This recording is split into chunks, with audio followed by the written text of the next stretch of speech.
So I'm out in the garage working on the TSX, getting it prepped for our next race at Summit Point.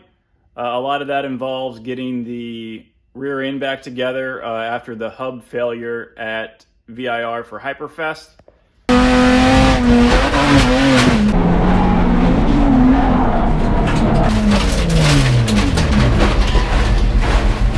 So I got the subframe out of the car, which was bent around where the sway bar mounts. You can see some of the force it took, because if you look at the outer diameter of the subframe bushing housing, it's kind of flattened out on this side, and then this whole section kind of got tweaked forward. So I got a new subframe for that. I got everything broken down now, and I wanted to share what hopefully will be the fix for the hub failures in the future.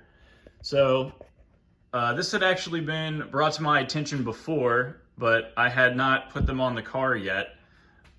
This is the hub and knuckle for the TSX, and then this is a version for a Accord Cross Tour. So the first thing you can tell is that the diameter of the flange itself is larger than the TSX. It's about a ½ inch larger in diameter. So hopefully that's going to spread the load a bit better. But a bigger deal, I think, is the actual flange width itself. So we'll get these twisted down. And if you measure them, and I'm just kind of crudely measuring with the caliper here, kind of down at where it passes through the flange there. This comes up as just over 3 millimeters. If I make the same measurement on the Accord part,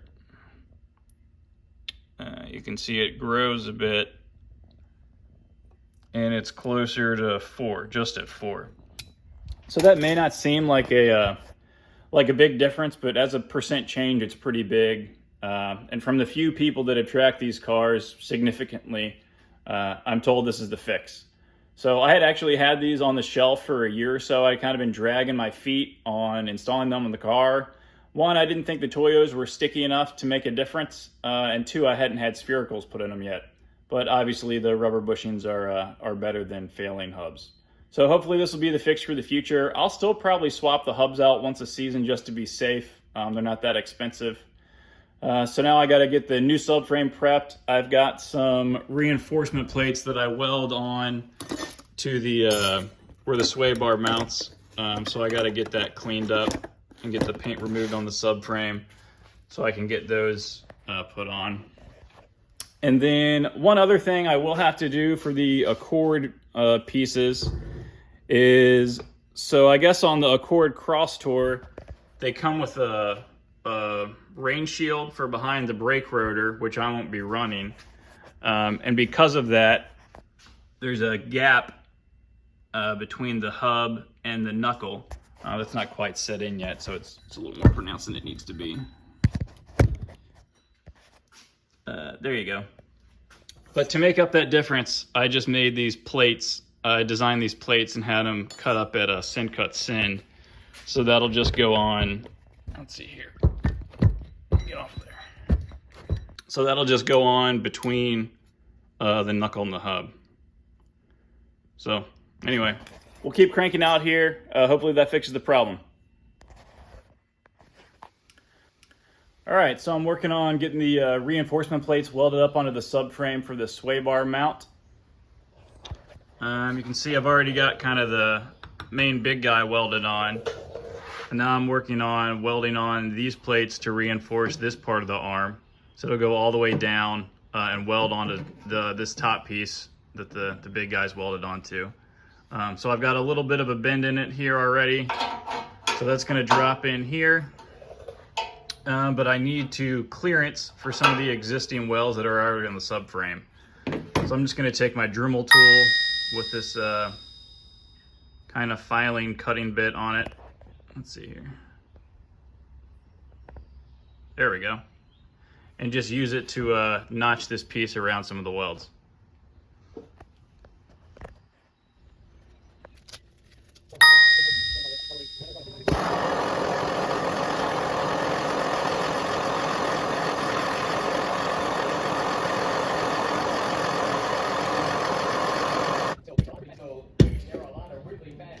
GR cars that have the pace to run right there amongst the leaders in GS, and it's just awkward and uncomfortable when they catch the back of the GS field. Cars make their speed in different ways. That overlap is definitely a challenge. Let's look at this again. Let's see if we can figure out what the other car involved was. Looks like it's the 31.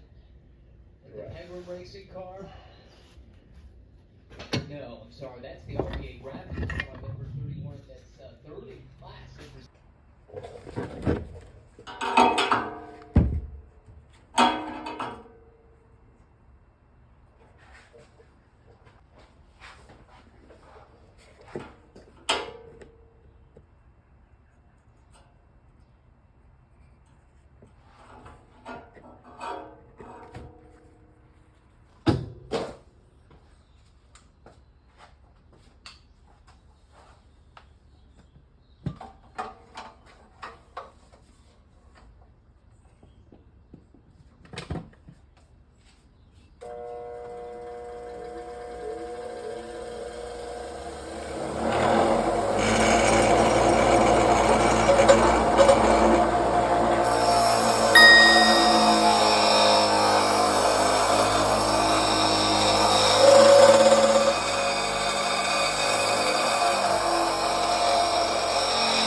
All right, so I've got the second reinforcement piece all notched up. You can see it here. So I just notched it so it would fit around all the existing welds that were already on the subframe. I didn't want to grind any of those down and weaken them. So you can see from the top view, it's going to be a pretty tight fit. And I'll just, I'll tack weld this side on first. Then I can push this side real tight. I'll clamp it so I get it real tight up against the piece that's already there. And, you know, I'll just kind of fill and weld around the edges and then a little bit on these little notches that I had made. And I had the parts cut at Sin Cut Sin. I had already had them designed for the first version of this I did.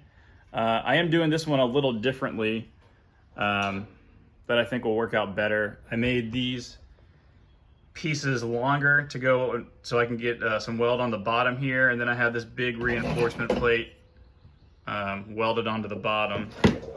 On the first version, I didn't do that. So I still have this welded on the bottom, but you can see on the side, the plates didn't go all the way to the flat piece that the sway bar actually bolts to.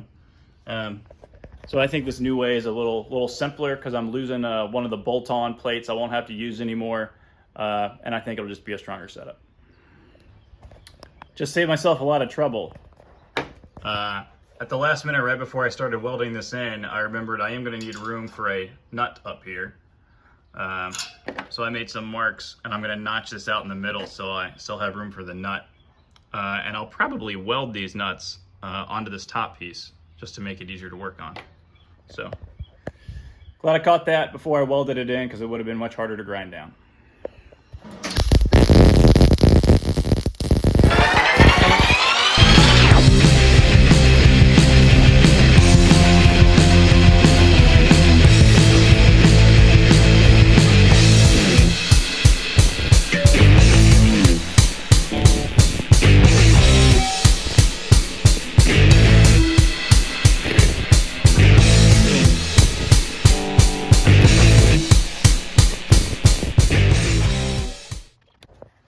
So I am by no means a welder, but I can weld things together. So we have that plate pretty solidly joined onto the sway bar arm now. Well, we've hit the main fuck up of the project. So we've hit the main screw up in the project. I went to weld on the reinforcement plate on the second side, and in doing so, I realized I welded it wrong on the first side. So you can see, looking at the old subframe, the bracket is offset toward the rear of the car. And on the first one, they're flipped, so this is the rear of the car. I have it offset toward the front of the car. So now I've got to cut this guy off, grind it down. And luckily, I've been doing this long enough that I usually get doubles or triples of things. So I had like 6 of these made instead of just the 2 I needed from Sin-Cut Sin. So it shouldn't set us back too long. So we got the plate cut off. Looks like I did a pretty good job cutting it off. I overcut a little bit right here, so I'm just gonna fill that in with a little bit of weld, grind it down, and then we'll weld the new one on. So we've got everything welded up on the subframe. I've got it outside. I've washed it and degreased it, and now I'm just using the blowtorch just to heat up any water and make sure that evaporates before we get on to some primer.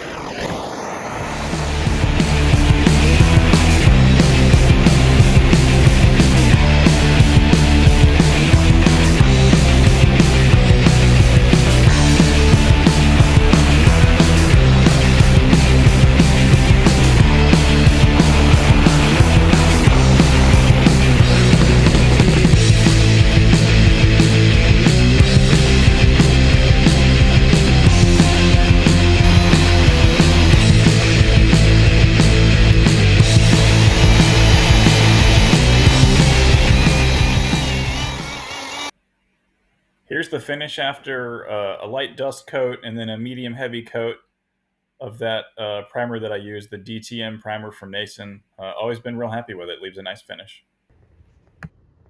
So the finish didn't turn out quite as expected, and a little light in some spots. Pieces of it look good. Like this part looks pretty good. I think spraying upside down in the dark just wasn't ideal. So we're gonna string it back up, put another coat on it, make sure we're happy with it.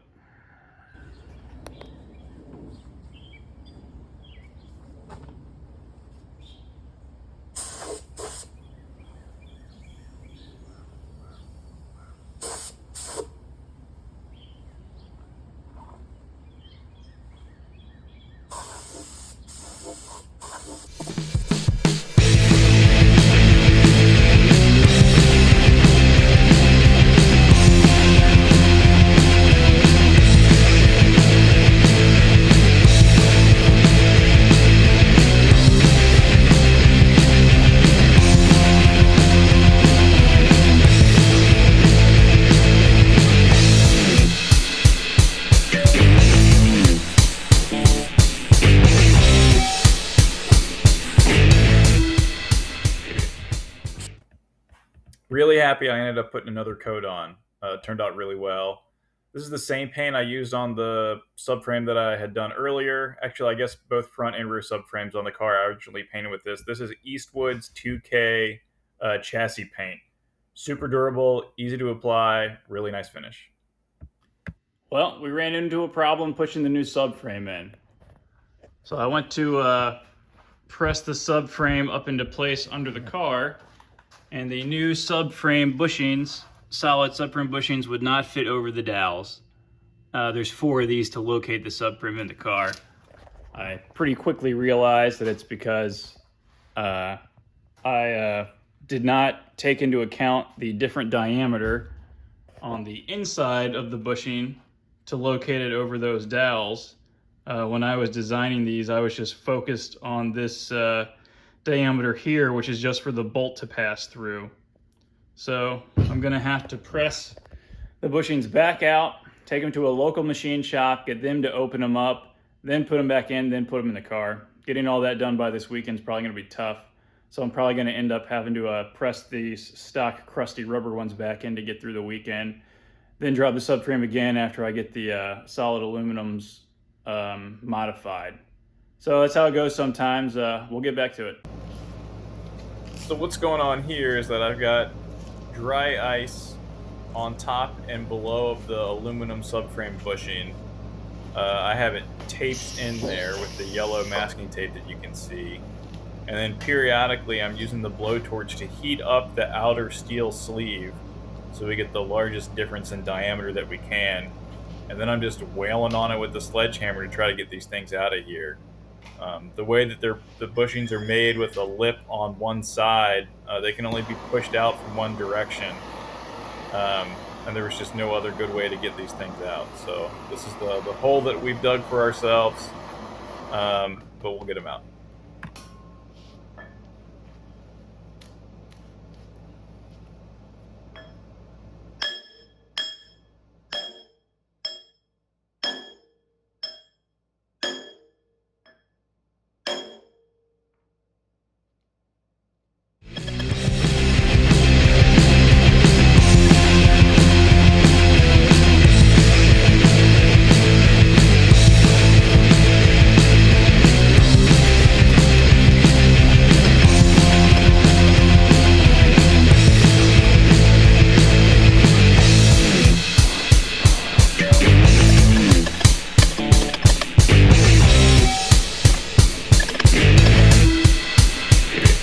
So hopefully I never need this knowledge again, but what seems to work best is, actually let me see what time it is, 6:14. 6:14. So first I build a little diaper, and then I put dry ice in that, tape that up on the bottom so you get the bottom of the bushing. I also taped up the hole in the bottom of the bushing, so then when we go into the top, I shove a bunch of dry ice down into the hole so it cools from the inside out. And then I put a bunch on top. And the correct amount of time seems to be about 5 minutes. And that's, I guess, the right amount of time that the aluminum gets cold and shrinks, but the temperature difference hasn't been enough to get the steel outer ring to contract also. And the way we'll be able to see that is this outside will start to get frosty. So when that gets frosty, I'll take this top piece off. I'll use the blowtorch to just lightly heat this outside piece to bring that temperature back down. But the dry ice that's still inside of the bushing will keep that cold. And then I'll just start whacking with the sledgehammer. So bummer I had to do this. It's of course it's my fault. I didn't design the bushings correctly. It's just an oversight, very Bradfield thing to do. But we'll get through it. I got a buddy that's going to help me locally with a lathe Monday night after work. So then we'll just have to press them in and get the car all back together. But you know, a couple steps forward, a couple steps back. Hopefully we'll still make the race this weekend.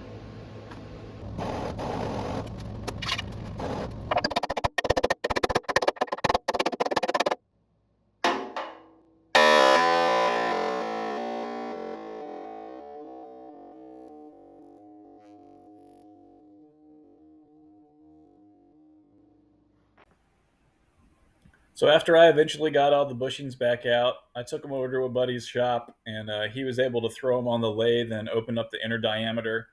Then we were able to press them back in and get the subframe installed back into the car. So pretty quickly after getting the rear suspension together, I realized that the cross-tour hubs were not going to work.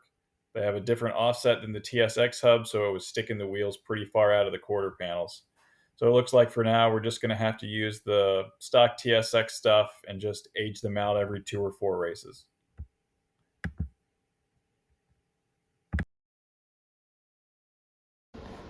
So it's, let's see, Thursday night. We've got a race this weekend at Summit Point. I've got the car pretty much back together from the hub failure we had at Hyperfest a couple weeks ago. It's a little late in the evening, but I've caught a little bit of a second wind, so we're going to see if we can get this hybrid shifter setup installed. I was super excited when I saw on Instagram they were releasing this for the 2nd Gen TSX. No one else has a aftermarket shifter option for it. So they actually sent this for me to try out. So we've got the shifter. It comes with this extension to use a stock style shift knob. I actually have a hybrid shift knob in the car now, and some hardware. If you order it for the TSX instead of the Accord, it'll also come with some risers to better fit the console in the TSX. I'm not running the console in the race car, so that's not an issue.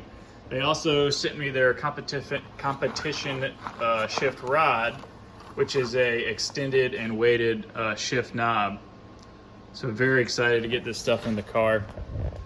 Right now I'm just running a stock shifter box. I bought a new one when I put the V6 swap in with just some like Acuity solid bushings and a hybrid shift knob. But let's get this new one in and see how it feels.